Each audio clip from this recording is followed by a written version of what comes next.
After Turles' defeat, a few more villains are about to emerge. Dr. Wheelo has escaped the ice, and Garlic Jr. has escaped the dead zone. With these two arriving at the same time, how is that going to affect things? We'll cover that and more in the second part of What If Everything Was Canon. A few months after the encounter with Turles, Porunga revives Krillin and Yamcha. Since Krillin's soul needs to be transported to Earth, this takes up 3 wishes. And in 3 months' time, Tien and Chaozu can come back too, and the Namekians will go to New Namek.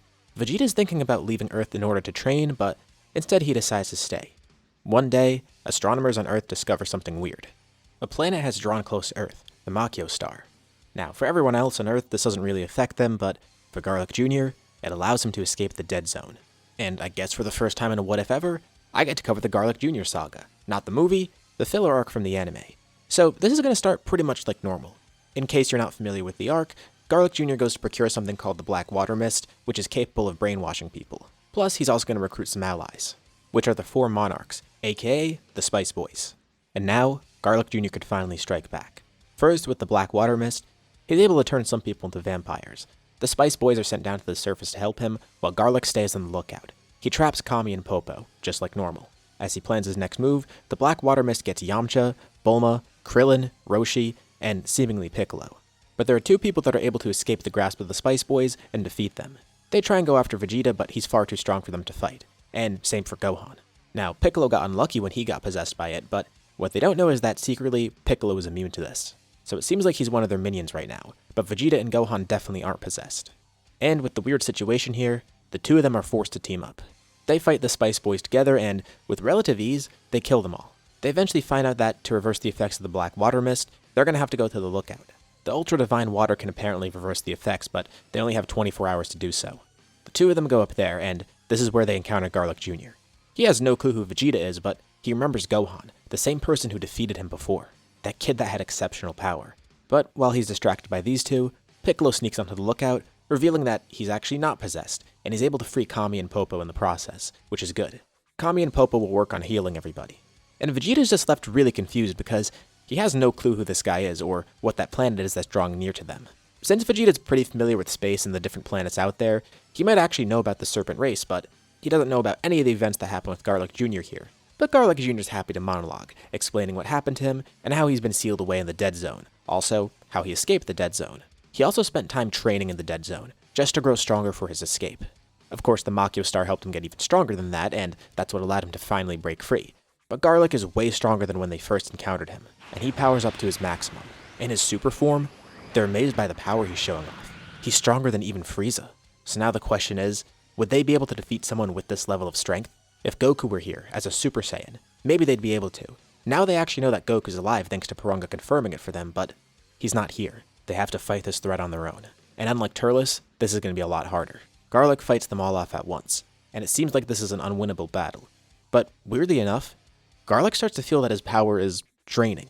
And not in the sense that someone's sapping his power from him, but the effect of the Makio Star is not as potent anymore. He has no clue why. He looks up in the sky and still sees it there, which also tells Piccolo, Gohan, and Vegeta that maybe if they destroy that planet, that'll help them. So they're going to have to aim to do that. As the fight continues on, Gohan, Piccolo, and Vegeta slowly get an advantage over Garlic, which makes no sense to them. Why are they suddenly stronger than him? They haven't increased in strength. Actually, they've gotten weaker because of their injuries. Now, Garlic is still pretty strong thanks to his extra training, but he loses the full boost of the Makio Star. Despite his immortality, Garlic Jr. isn't able to overcome them thanks to the loss of power. So he foolishly opens the Dead Zone again. And then, something really weird happens. Garlic is sucked back into the Dead Zone. They look up in the sky and they see the color of the Makio Star has changed. Now, since the planet is so far away, they can't really tell the difference, but just from the light reflecting off the planet making it twinkle in the sky, they could tell something's weird with it, especially because the light eventually dissipates, and they see a shockwave. The planet bursts into multiple pieces. Garlic screams as he's sucked back into the Dead Zone. His plan was foiled. He's going to be trapped in here for eternity. Then the lookout violently shakes, as it split into 2. Something flew into the lookout from space. Actually, it was something from the Makio Star. Everyone's jaw drops when they see who's there. It's a very familiar looking fighter. It looks like they're seeing a ghost. He says the Makio Star served him very well. He's not sure what was just going on up here, but it doesn't matter. He apologizes for interrupting anything. It's Turles. But they killed him. They know it. They even buried him. But something's different about him. His skin looks to be a little more pale. And he still does have a scar from that fatal attack that hit him, though it is covered up by refashioned armor. And his ki feels really strange, like there's something interfering with it. something blocking it. Oh, they must think he's Turles, don't they? He isn't. He introduces himself. His name is Dr. Wheelo. Let's rewind a bit. After Wheelo was freed from the ice, Kochin was trying to figure out what to do next. Now, he was thinking of trying to draw Vegeta, Piccolo, and Gohan to their lab.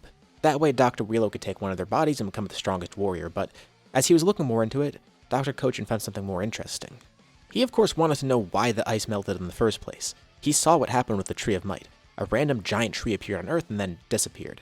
So, he goes over to the site where it happened, and he found a corpse. Turles' body was never destroyed. It was just kind of left there and buried. His soul is now in hell, but his physical body was left behind. Of course, the body had partially decayed, causing his skin to become grayer and almost zombified. But somehow it still looks really good for someone who's been buried here for a while. The fruit of the Tree of Might still coursed through his veins. Of course, that didn't keep him alive, but it helped vitalize his body, keep it from fully decaying. And this is also helped by being near the site where the Tree of Might once is. There's a ton of energy around there.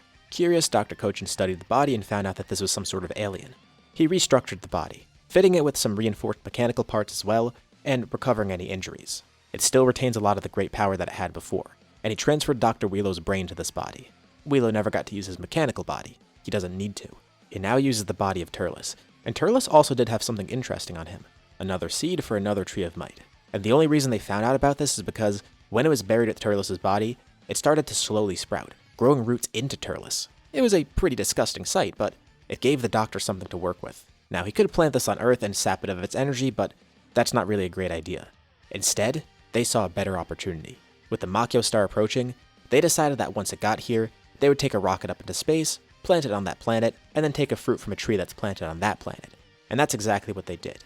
While Garlic Jr. was attacking, Dr. Kochin and Dr. Wheelo were on that planet.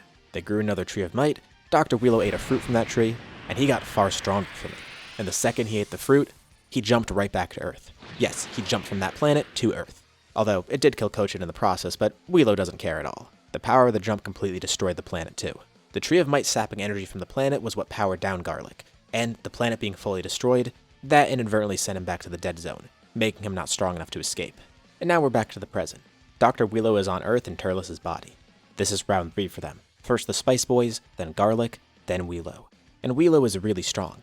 While Turles did die, with his body being recovered, it got a nice boost in power from healing. Plus, it was reinforced with mechanical parts, making him even stronger. And on top of that, he's strengthened by another fruit from the Tree of Might. And as Wheelo fights all 3 of these fighters, he realizes that he is the world's strongest now. He doesn't need anyone else's body. What he doesn't know is that there is a much stronger fighter out there. Actually, there's a few stronger fighters out there, but I digress. Vegeta promised himself he wouldn't lose another fight. He's gonna win here, especially because this guy isn't a true Saiyan. He's a mockery of a Saiyan warrior, puppeting that body like it's his. You can't imagine how weak Wheelo must have been to take the corpse of a Saiyan, and that body won't match true Saiyan might. But Wheelo begs to differ. He defeats Vegeta pretty quickly. This body is better than a Saiyan's, much better. Piccolo tries to fight him, but Wheelo's able to overpower him too, riddling Piccolo's body with Ki Blast, not killing him, but severely injuring him as Wheelo then kicks him, sending the unconscious Piccolo down to the surface of Earth. And now to kill Gohan. But Gohan's furious. He's been pushed to his limit twice a day. First he had to face Garlic Jr. again, who was annoying to fight before. And now, they're fighting an enemy that they thought they killed. They thought they were done with Turles for good. He's tired of all these threats coming to Earth, and he doesn't have his father here to help him. He's Earth's last hope. But seeing Piccolo nearly killed like that, that's what pushes Gohan over the edge. Once more, his rage explodes. And Wheelo's taken aback. Gohan gets a huge boost in power, and then briefly, his hair even changes color. Vegeta's barely conscious, but as he's on the verge of passing out, he's not sure if he's hallucinating or not. He sees Gohan briefly go Super Saiyan. Not sure if he's in a dream or not, Vegeta uses the last of his energy to stand up and walks over to where Gohan's fighting. The two stand back to back. Vegeta launches a Gallic Gun. Gohan launches a Masenko. The two beams swirl together. Wheelo tries to copy Turles' kill driver, but it's completely engulfed by the other beam. The combined Gallic Masenko sends him flying into space, incinerating him, fully destroying Turles' body and killing Wheelo for good, expanding out as it also destroys the remains of the Makyo star, illuminating the night sky. Exhausted, Gohan collapses and passes out, with Vegeta also going unconscious and Piccolo laying on the ground below. They're able to cure everyone of the black water mist, but they can't believe what they just witnessed. Not just the two enemies they encountered, but Gohan going Super Saiyan. That must be the form that Goku used on Namek. They never got to see it yet, they only heard about it. Though, they do have a bigger issue. The Lookout is now split into 2 pieces. Vegeta's definitely going to stay on Earth now. He still isn't sure if what he saw was a dream or not, but Kami and Popo confirm it. Gohan actually did briefly go Super Saiyan there. He's tired of this nonsense, all these villains coming back, and then he's still unable to become a Super Saiyan. Even Kakarot's kid did, but Gohan doesn't even remember it. He did it on accident and can't use the form willingly. Meanwhile, out in space, the Frieza Force is able to find Frieza's body as they start rebuilding him. Tien and Chaozu are revived, and the Namekians go to New Namek. But before Mecha Frieza comes to Earth, somebody else decides to show up. All the other Namekians are gone, but one more comes to the planet. It's Lord Slug. He had to wait for the Dragon Balls to recover on Earth. So exactly a year after their last use, that's when Lord Slug gets here. He tries to do this more covertly, and he's able to get the Dragon Balls, then using them to restore his youth. Wishing for, you guessed it, eternal life. Of course, the main fighters on Earth right now are Gohan, Piccolo, Vegeta, and Krillin. Vegeta has been reluctantly teaming up with everyone, but he sits this fight out at first, just to see if they could handle it. Combined, Gohan, Piccolo, and Krillin fend off Lord Slug, and then he becomes a giant. Piccolo has tried to get Gohan to tap into Super Saiyan again, but in this battle he can't. He briefly is able to summon the power, though he doesn't fully manifest it. It results in a weird form that almost looks like Super Saiyan, but isn't actually utilizing the full power of it. It does some damage to Lord Slug, but not enough to kill him. So Slug defeats these three fighters, but then Vegeta steps up, and he has a big grin on his face. It looks like he's the strongest on Earth now. Slug isn't sure what he means, but Vegeta says while Slug might be a Super Namekian, Vegeta has become a Super Saiyan. He's been training vigorously ever since Garlic Jr., and thanks to seeing Gohan use it earlier, he thinks he finally figured out the secret to it. And it's good timing for Slug, because Vegeta got this just about a few weeks ago. Vegeta strains himself greatly as he powers up, forcing out this transformation that he recently unlocked. Vegeta shows off his Super Saiyan form, and with this power, he's able to completely overwhelm Lord Slug and kill him. He's glad to finally be back on top.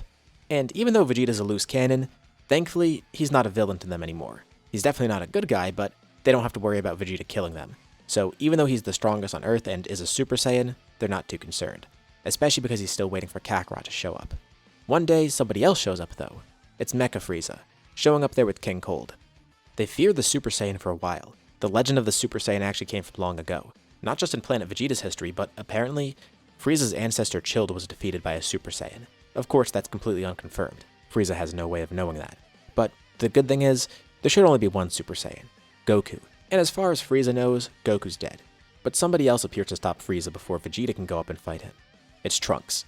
He goes Super Saiyan and defeats Frieza and Cold just like normal. Despite Gohan and Vegeta getting Super Saiyan earlier, Trunks' timeline still remains the same. Those two would be stronger because of the head start, but the androids are simply too strong for them to counter, so that's what leads to them dying still. But when Goku returns, Trunks warns him of a few things. For one, the heart virus. 2, the androids. But 3, there's something else that Goku doesn't expect. Originally in Trunks' timeline, he said Vegeta was able to kill King Cold, but before he got to Mecha Frieza, Goku appeared on Earth and killed him. And while everyone besides Vegeta was surprised to find out about King Cold's existence, it turns out he has another family member, a brother. Trunks warns them of one more threat, which he feels confident about them defeating. But he doesn't realize that he's messed up the timeline, so maybe not. Maybe this villain won't show up at the same time. He could be more prepared for all they know. He could train.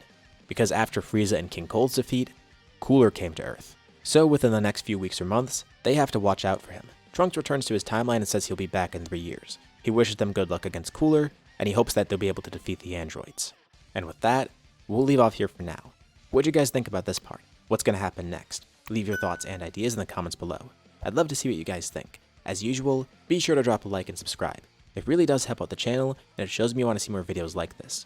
Anyways, thank you all for watching, and I'll see you all in my next video.